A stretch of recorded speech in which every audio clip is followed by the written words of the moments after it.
Oi pessoal, tudo bem? A gente voltou para mais uma aula de eletrostática e nessa aula de agora a gente vai falar sobre condutor eletrizado. Você deve lembrar que lá nas primeiras aulas de eletrostática a gente falou sobre o processo de eletrização por contato, onde a gente encostava um corpo no outro e aí, se eram dois corpos idênticos, a gente viu que ficavam exatamente com a mesma quantidade de carga, metade para cada um depois do contato. Se eles não fossem idênticos, a gente aprendeu que o maior ficava com mais carga e o menor ficava com menos. Hoje a gente vai conseguir avançar um pouco mais nesse conceito, onde a gente vai descobrir exatamente com quanto cada um deles fica depois do contato, tá certo? Vamos lá então, vamos começar.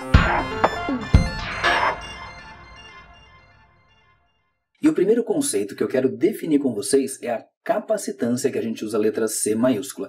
Capacitância ou capacidade elétrica é a mesma coisa, tudo bem, pessoal? A capacitância, ela me diz basicamente o quê? Quanto de eletricidade essa esfera, por exemplo, consegue armazenar. A ideia é a seguinte, vamos supor que a gente carregou essa esfera com uma certa quantidade de carga, por exemplo, positiva, então eu vou dizer para vocês o quê? Que a esfera está armazenando uma certa quantidade de carga. Pelo que a gente já estudou nas aulas passadas, a partir da hora que essa esfera está armazenando carga, ela adquire um determinado potencial elétrico. Então, a capacitância, que a gente usa a letra C para representar, nada mais é do que a razão que existe entre a carga que ela armazena e o potencial que ela adquire. Agora, para a gente entender direitinho o significado de capacitância, vamos anotar aqui as unidades que a gente usa. Para carga elétrica, a gente sabe que a gente usa o Coulomb, que o símbolo é a letra C maiúscula. Para potencial elétrico, a gente sabe que a gente usa o Volt, que é a letra V maiúscula. E aí, para capacitância, eu vou ficar com o quê? É Coulomb dividido por Volt. E aí, Coulomb dividido por Volt vai ganhar um nomezinho novo para a gente, que é Farad, que a gente vai usar a letra F maiúscula. Então, para a gente entender bem direitinho o significado, vamos supor que a gente tenha uma esfera com capacitância 5 farads. E aí, o que significam para a gente esses 5 farads? Olha só, 5 farads é a mesma coisa que 5 coulombs dividido por 1 volt, mas também é igual a 10 coulombs divididos por 2 volts, que também é igual a 15 coulombs divididos por 3 volts e assim por diante. Agora eu quero que você preste muita atenção no que eu vou te falar, porque o que eu vou te dizer agora é um ponto de erro muito comum das pessoas no vestibular. As pessoas olham para essa equação aqui e dizem o seguinte: quanto mais carga eu colocar na esfera, maior é a capacitância dela. Eu até vou tirar essa anotação dali porque está tudo errado. Eu não posso pensar desse jeito. Olha o exemplo que eu dei para vocês. A capacitância vale 5 farads da esfera e ela tem um valor fixo. Agora, dizer que são 5 farads quer dizer para a gente o quê? Que se eu colocar nela 5 coulombs de carga, ela vai adquirir um potencial de 1 volt. Mas também quer dizer que se eu colocar 10 coulombs de carga nessa mesma esfera, ela vai adquirir um potencial de 2 volts. Se eu colocar na esfera 15 coulombs de carga, ela vai adquirir um potencial de 3 volts e assim por diante.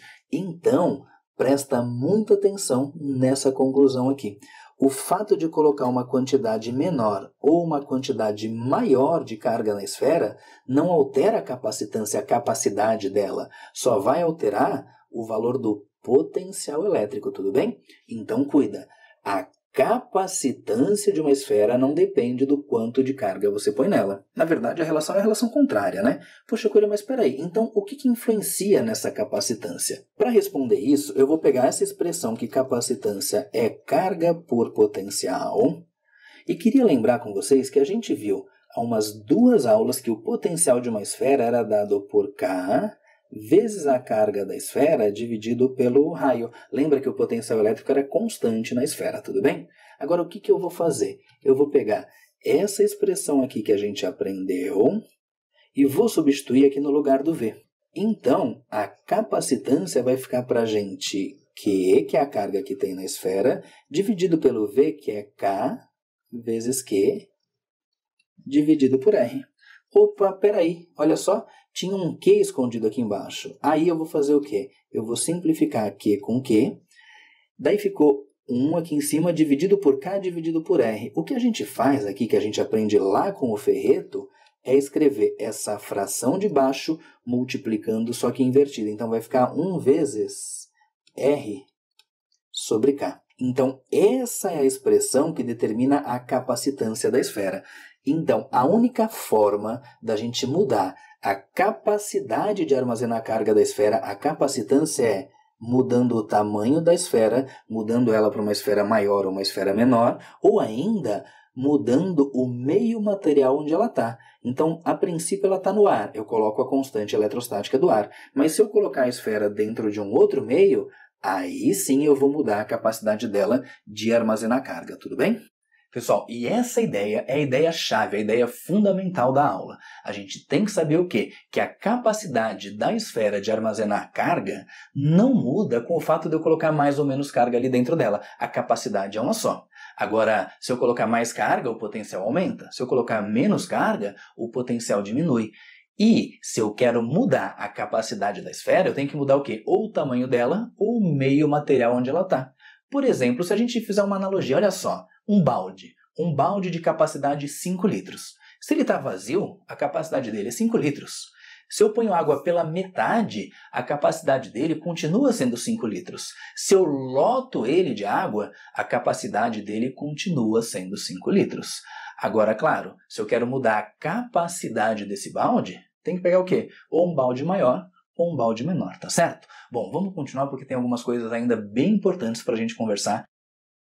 Agora, vamos falar de novo, então, sobre a eletrização por atrito, que a gente já conversou lá nas primeiras aulas, agora conhecendo esse conceito de capacitância. A ideia é a seguinte, eu tenho duas esferas quaisquer ali, eu vou carregar a primeira, então eu vou dizer para vocês o quê? Que nessa situação aqui, eu tenho uma certa quantidade de carga na esfera A.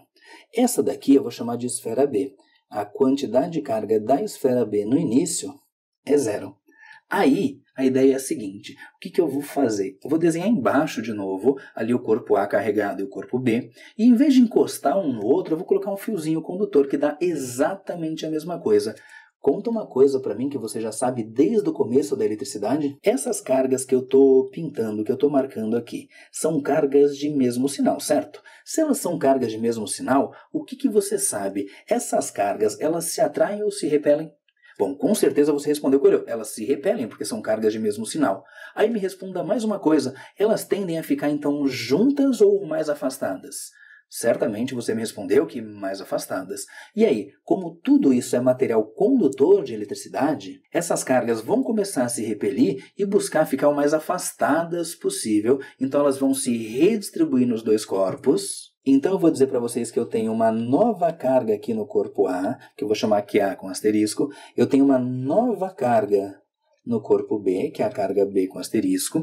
E um detalhe importante, né? Isso tudo que eu fiz, a gente já sabia que os dois corpos vão ficar carregados, que o corpo maior vai ficar com mais carga e o menor com menos carga. Uma outra coisa que a gente já sabia é que antes eu tinha 1, 2, 3, 4, 5, 6, 7, 8 cargas negativas no A e nenhuma no B. Então o total era menos 8. Agora, se a gente olhar os dois corpos, eu tenho 1, 2, 3, 4, 5, 6, 7, 8. Então, de novo, eu tenho ao todo uma carga menos 8. Então, relembrando, a gente sabe que se eu somar a carga dos dois antes do contato, vai ser igual se eu somar a carga dos dois depois do contato. Mas já já a gente anota isso. O que eu quero ver com vocês é o seguinte. Chega uma hora que acontece o que eu tenho aqui embaixo, que é a situação onde as cargas param de passar de um corpo para o outro. Quando elas param de passar de um corpo para o outro, significa para a gente o quê? Que não existe mais uma diferença de potencial. Porque como a gente aprendeu nas últimas aulas, eu só tenho movimento de carga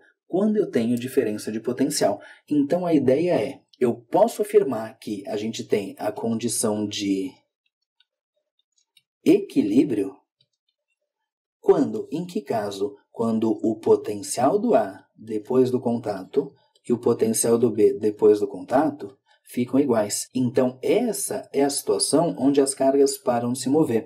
Antes do contato, os potenciais eram diferentes. O B nem tinha potencial porque não tinha carga. Então, antes do contato, a gente podia dizer o quê?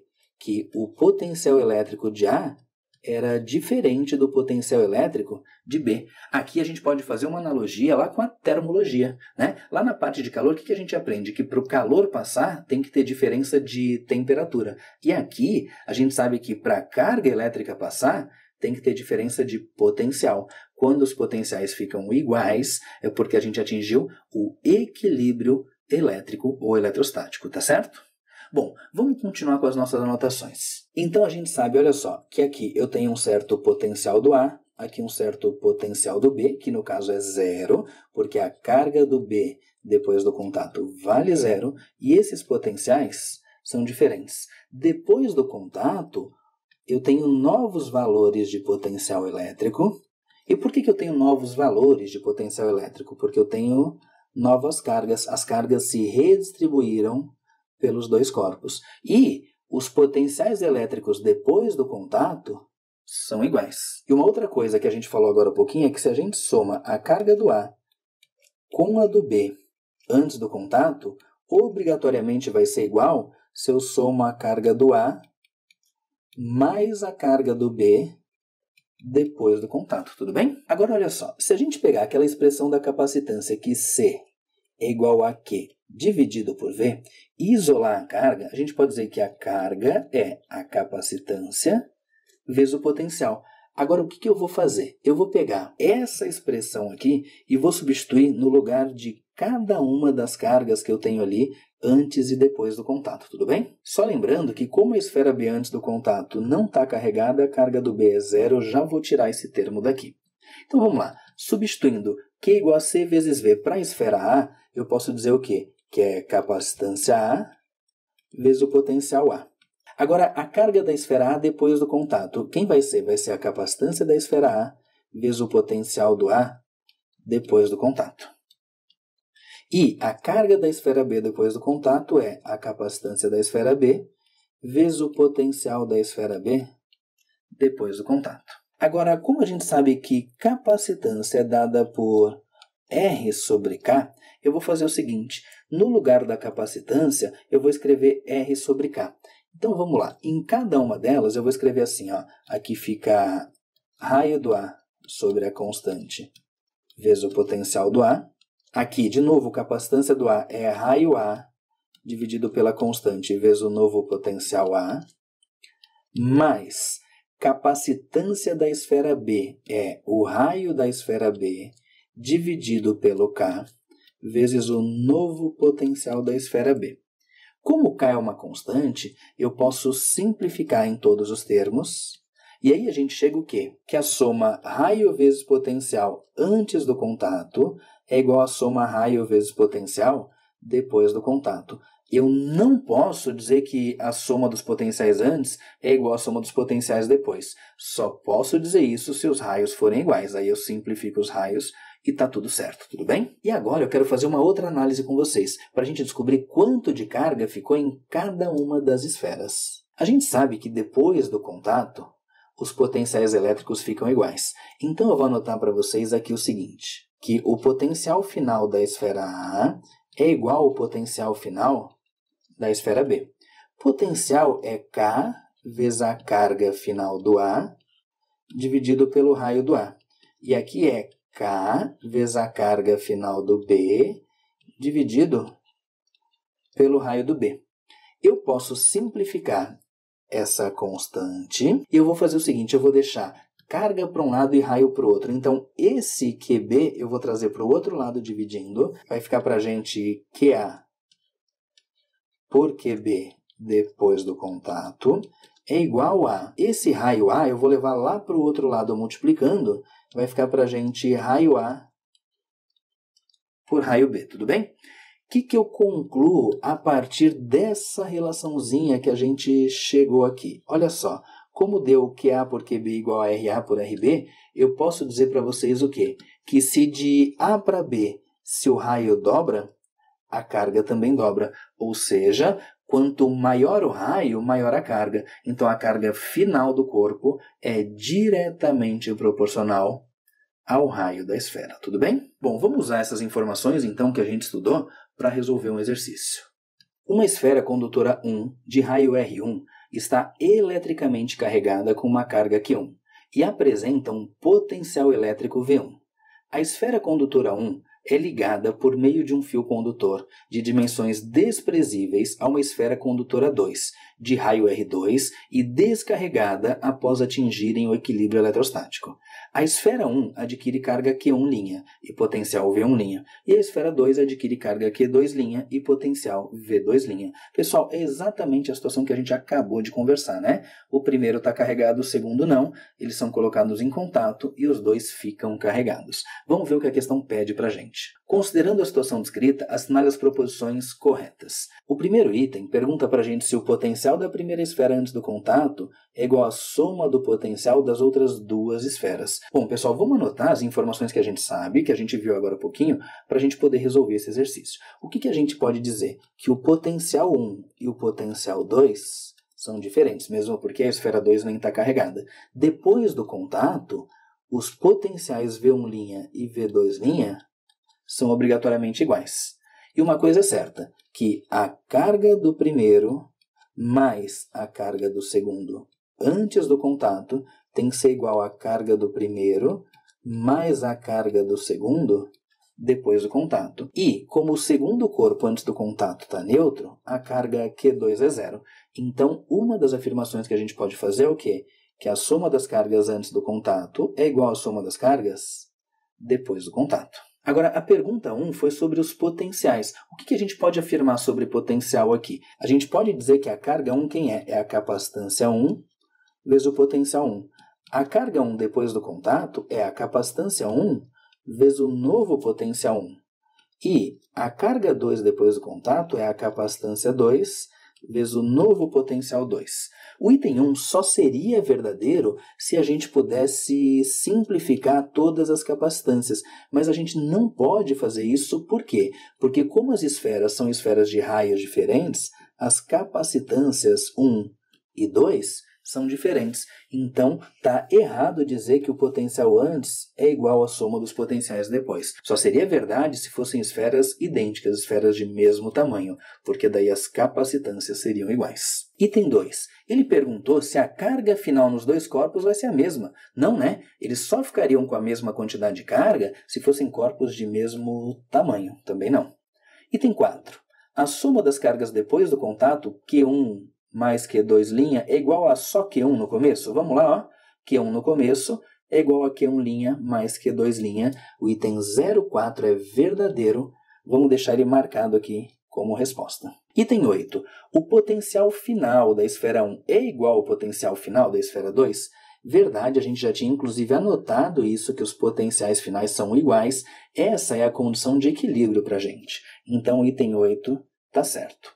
Item 16. A razão entre as cargas é igual à razão entre os raios? Vamos deduzir isso aí? Como a gente sabe que os potenciais finais são iguais, e como a gente sabe que potencial é K vezes a carga dividido pelo raio para 1 e K vezes a carga dividido pelo raio para 2, a gente pode vir aqui e simplificar essa constante. E se a gente jogar carga para um lado e raio para o outro, eu posso pegar esse raio R2 trazer ali para cima. Então vai ficar para a gente R2 dividido por R1 é igual a... Posso pegar essa carga Q1 e levar lá para baixo no outro lado dividindo. Então fica para a gente Q2' dividido pelo Q1'. E essa relaçãozinha que a gente chegou aqui é exatamente o que é perguntado para a gente no item 16. Então o item 16 está correto também. E o item 32, ele pergunta o seguinte: se o potencial da primeira esfera antes e depois do contato é o mesmo. Não, né, pessoal? Por quê? Porque depois que a gente faz o contato, a carga que está na esfera vai mudar. Então o potencial também muda. Como é uma questão do tipo somatória e os itens corretos são 4, 8 e 16, e no gabarito a gente tem que pôr a soma das proposições corretas, a gente tem 4 mais 8 dá 12, mais 16, o nosso gabarito é 28, então a gente vai anotar lá 28, tudo bem? Pessoal, e com isso a gente encerra mais uma aula de eletrostática. Essa foi uma aula mais aprofundada, onde a gente viu vários conceitos novos e uma aula que exigiu bem mais da parte matemática da gente. Mas a gente tem condição de encarar e a gente está aqui para fazer a diferença para nossa concorrência, tá certo? Tchau e até a próxima aula.